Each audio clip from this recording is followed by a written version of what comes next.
Savita Mbuli. Hello. Thank you so much for having us in your home. I think for us, this is an incredible honor. We've never done this at Destiny, by the way. I think in the brand's history, never shot a cover in someone's home. So this is not something that we take lightly. And I think your willingness to do it speaks to the person that you are, you know. And the person that you are speaks to your name. And in Hindi, I found it interesting that your name Savita means light. It means bright. And of all the things that you think about yourself and who you are, what do you think it is that kind of speaks true to your name? I am light. Mm-hmm. I try to bring light into people's lives. I don't sweat the small stuff. I try whatever it is that I do, whoever I interact with, in my village, be it friends, my children, my clients, that everything that we do is led by light and it is in light. I love how you're saying led by light, because I think that's how your life for the most part of it has been led by light. I know you're a strong woman of faith. But I want you to take us through kind of your history. You know, where are you from? Who is this Savita that I think the country loves and the media loves, but haven't really had an opportunity to understand in terms of who you are and, you know, what the business of you is? Sure. Who am I? let me give you a bit of... that'll help answer the latter question, is that I've always stayed away from the limelight and the attention and all of that because of my upbringing. Growing up half Indian, half Xhosa, I was never anything. I was not Xhosa enough. I was not Indian enough. Your dad was Indian? My dad was Indian, and I was classified as Indian. So when I had to do my identity documentation, I was Indian. Yeah. So I'm fully Indian. So, but I was never Indian enough. When you look at me, you don't see Indian. I was never Xhosa enough. I was never colored enough. I was never anything.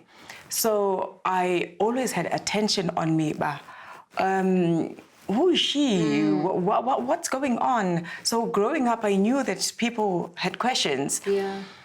And if those questions were answered, they were then going to lead to my mother and father, who were at the time a crime.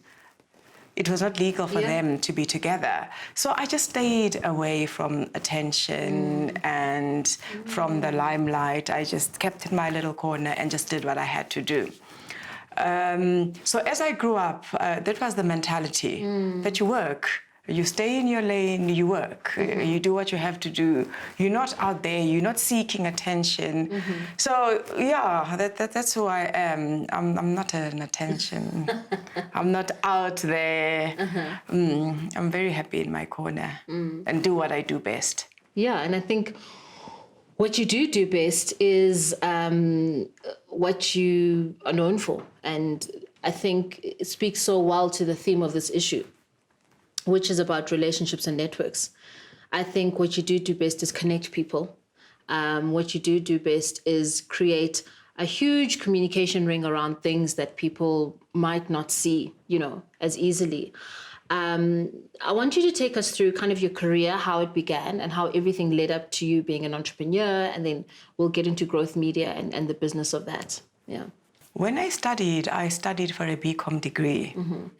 And the year I finished, there was a job opportunity at Radio Sky, which is now part of the SABC stable. I think it's True FM.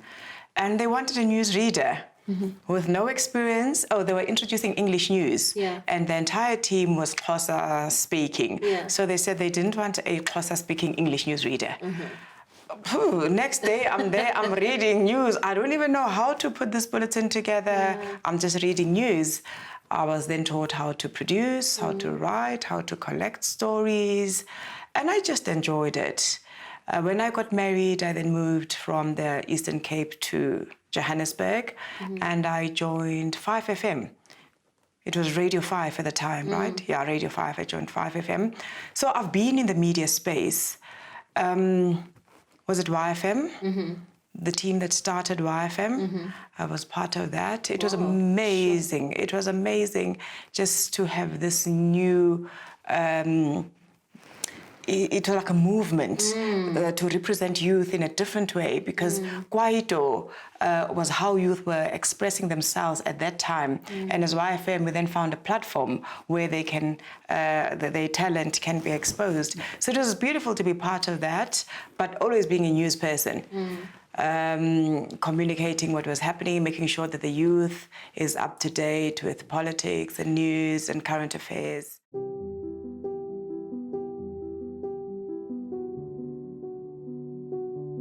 Our government at the time was new, and our government was struggling to communicate. So I'd be sitting in the newsroom and I would get this press release, and it'd be like, what is it that they want to say? I don't get what, so I'd find myself calling 3 times. Okay, what's the story? What do you want us to do? But I had colleagues that were not as patient, that would take that press release. We still had faxes at the time. That get the facts in the dustbin. Sure. So that story would not see light. Yeah. And I thought, and it's all our stories that are not making it in our bulletins because of the way that they are presented. I thought, wow, here's an opportunity. Let me help them. And this came after a lot of frustration that I spent a lot of time rewriting, trying to understand what is it that they want to say. Then rewrite, eventually it becomes a new story. They would put together facts, and they would put together their political, bombastic words, and this all put together in one paragraph and not making sense. So I spent a lot of time correcting that and making it news-friendly so that the audience could receive it. Because radio, you must be quick. You must... Time is limited, yeah. You must make your story now. So I did that, and I thought, here's an opportunity. Why don't I assist government and corporates with writing their documentation for media? Brilliant. Yeah. And I started Zazisa Communications. Amazing. Sure. So I would go to them, say, okay, this is what you need to do. This is what I see you doing. You need to repackage it. Let me help you communicate it. I started just writing press releases. Sure. So it's interesting because then therein again, you see this kind of darkness of these bombastic words and how there's nothing that's coming out of that. And you see the light in all of that, and you create the business opportunity out of it. Because I understood what they wanted to say. Yes. I knew what the messaging was. Yeah. We must also remember at the time, they needed to employ Black people into corporate positions. And the only soft kind of skill was corporate affairs. So you find there's inexperienced Black people. Maybe they're lawyers or they are accountants, but there's no space there. That is still reserved for whites. So there'll be corporate affairs. And in corporate affairs, they have to deal with the media. They have to be sending us media statements. But it's technical. You just cannot work with it. So I made those connections, and I thought, let me make these connections work for me at another level. Absolutely, let me leverage them. Yeah. And that's where I started the business. So the business was born of this leveraging of networks and relationships that you had, And I think that's something that's so brilliant about you. I'm going to let people know about a conversation we had a couple of years back where you led me in on something I'd never really thought of, and how you connect people, you arrange meetings, and you invoice for that, and... It's called a facilitation fee. Facilitation fee, right? And something which is probably done, around the world, but it's not something that people make noise of. It's kind of like a silent connection pool, and people who have the skill and who have, people have their trust in them. And I think a huge part of someone who has a great network is someone who's trusted. What do you think it is that makes you someone who is so trusted? Respect. I respect all my clients. my public life, part of it, made headlines when Vio passed away. Yeah. And through all of that, none of my work was out there because I protect that. Whatever it is that I do, it is between me and the client. I don't go out and say, hey, you know who I'm working with? I'm working with so-and-so. I never drop names. I never compromise my clients. So after the connection has happened and there's a huge business transaction that follows, I never stand on the podium and say, I did that. That happened because of me. I never take the crown. I facilitate that this happens, and from there I move on. I allow the parties to work together. The trust comes from, I never take what I know and take it to person X. So everybody knows that I work with, that they can trust me. If confidential information is shared with me, that is where it's going to stay. You will never find it, not in any newspaper. I have access to such damning information, sensitive information, but it stays with me. The worst that I do, when I'm really overwhelmed, I'll call my mother. My mother doesn't know who I'm talking about, what I'm talking about. She'll listen. Oh, okay. Oh, okay. Yeah. That's about it. That's how far it goes. So I build that trust, and I'm relatable. I don't want to get to people and, relate to people. I know that there's a business deal that needs to be done. So come there with a full understanding of what it is that both parties are looking for. Make the connection and...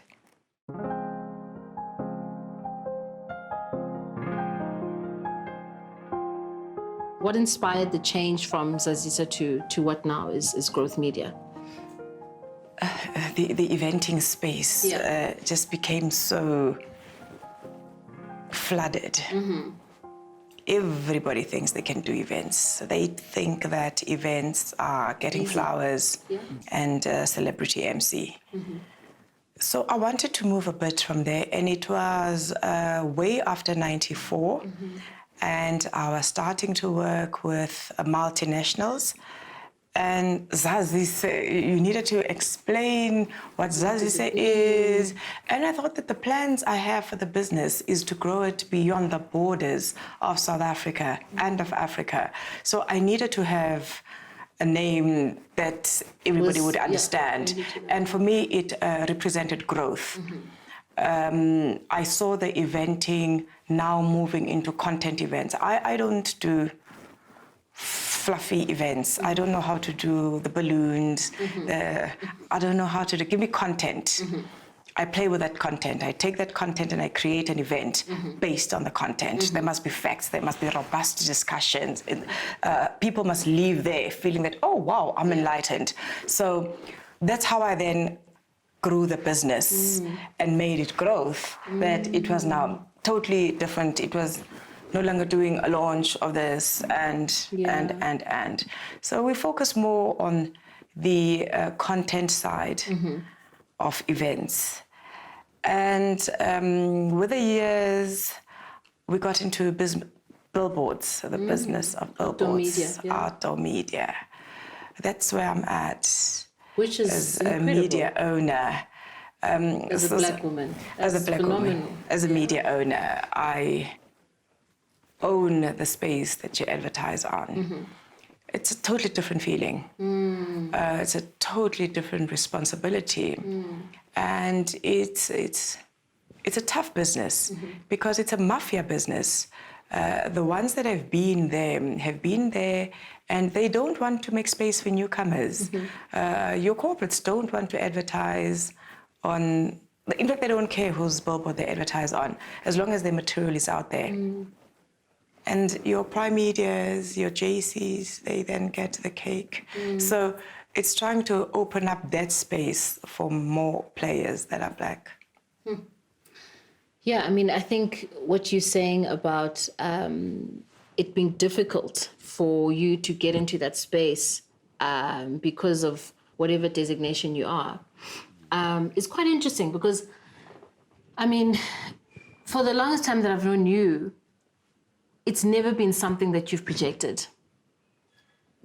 And I think there's a lot of, when you speak about the respect that your clients have in you, or that you have for your clients, I think there's also a respect that you have in yourself, you know, in order to build that relationship, in order to build that network. There's got to be some type of self-mastery that people can connect with. And I think that self-mastery came through so strongly after the time of Vuyo's death. Because after Vuyo's death, he was your late husband, we saw a change in you. And I don't know, you can elaborate further how that was. But I maybe it wasn't even a change, but it was just I don't think it was just a coming out of someone who we'd never seen before in a specific light. Yes, it was never a change. Yeah. So when Vuyo passed on, that luxury where I could just be on the left and do what I do, then went away, because now there was this interest in me as to, oh, Vuyo's wife, Vuyo's children, what is going to happen to them? We had so much support from South Africans, and South Africans genuinely cared and wanted well for us. Yeah. I think that's where it came from, and the interest was not bad at all. It was people just wanting to know, you know, and hoping nothing bad happens to them, you know, because of the person that Vuyo was. Yeah. You know, many thought that he was a personal friend. They spent so much time with him on television and radio. So the side of me that was not known, all of a sudden was known. Nothing really changed. I was still doing the same work, but now it was out there. People were now interested in it. People were asking the questions. Strangely, my clientele didn't change. Some of the people that I was working with in 2000, I'm still working with them. Amazing. So my clientele hasn't really changed. There hasn't been a change. It's just that there's more interest now. Yes, absolutely. Yeah. And I think the more interest, I think it's incredible in the sense that it's timed so well, you know, and it's timed at a time where all the work and the preparation that you've kind of placed as a foundation for your life, the interest that is happening now is happening at a time where that preparation has come into full fruition. The interest is also, it's motivational and it is inspirational. It is not often that you're a single woman in your 40s and you have all of these responsibilities and you make it. So a lot of people look up to me that she did it, you know. She is still in business and she's doing well in business. She's a mother and she's doing well and her kids with are doing her well. children. Her kids are doing well. She's still a daughter. Her mother is well. A sibling, a friend, a church leader, you know. So people look up. People see the light. People see that, you know, it wasn't all done. Vuyo's passing didn't destroy her, and with me ending up taking my bags and going to East London, going home. Because, you know, when you lose someone and when you don't know how your income is going to be structured, you panic as a person. And you don't know, will I make it through this phase? So when people see me, like, you know, she made it. She's here. The kids are old. The kids have grown and the kids are fine. Kids are progressing. She's okay. So it's also just that inspiration and that motivation that I give to a lot of people. Your children have done or are doing phenomenally well. I don't know how many people can lose a parent, especially a parent that they're close to at a young age, and still, you know, make it throughout. My children have really been amazing, Shem. 2 days ago, I was driving and I was saying to myself, how I wish I could have a conversation with Vuyo and just say, hey, wethu, uyambona uSiphosihle lawyer ligqwetha. Because I cannot believe it, that this is my daughter. She's finished a law degree. Huh? Like my daughter, like... She's finished a law degree and she's going away? Which is taking her away? To the ICC, the International Criminal Court, to The Hague, in the Netherlands. Like, I mean, imagine arguing at the International Criminals Court. Yeah. Who would have thought? And your son? Savita Mbuli is 19. He's doing his second year at UCT, politics and economics. Okay. And he's doing very well. He's a very creative person. He's more in the creative space, but he understands that he has to do both. You need to have something solid. That, you know, I'm old school, so I said, you're not going to go there and study music and art and... So the children, they've been very grounded. I think that the base where they come from has been very solid. So when they go out there, they're not found wanting because everything that they would want was provided at home. Absolutely. When Vuyo passed away, I made this decision that I'm going to be present for my kids. We might not have all the fancy things, but if there's one thing that I will give them, is my time and myself. I'll be there. I'm not going to be over-parenting. I'm not going to try and be their father, but I will be there. Well, thank you so much for inviting us into your space and your place. You're most welcome. I think that your light it reverberates. You know, you walk into a room or someone says your name, or, you know, you are working with someone who, you know, is a client of yours. The name of you, the thought of you always brings up something that is light-filled, that is positive. So, yeah, I think you live up to everything that you were supposed to. Thank you. So, yeah, thank you very much.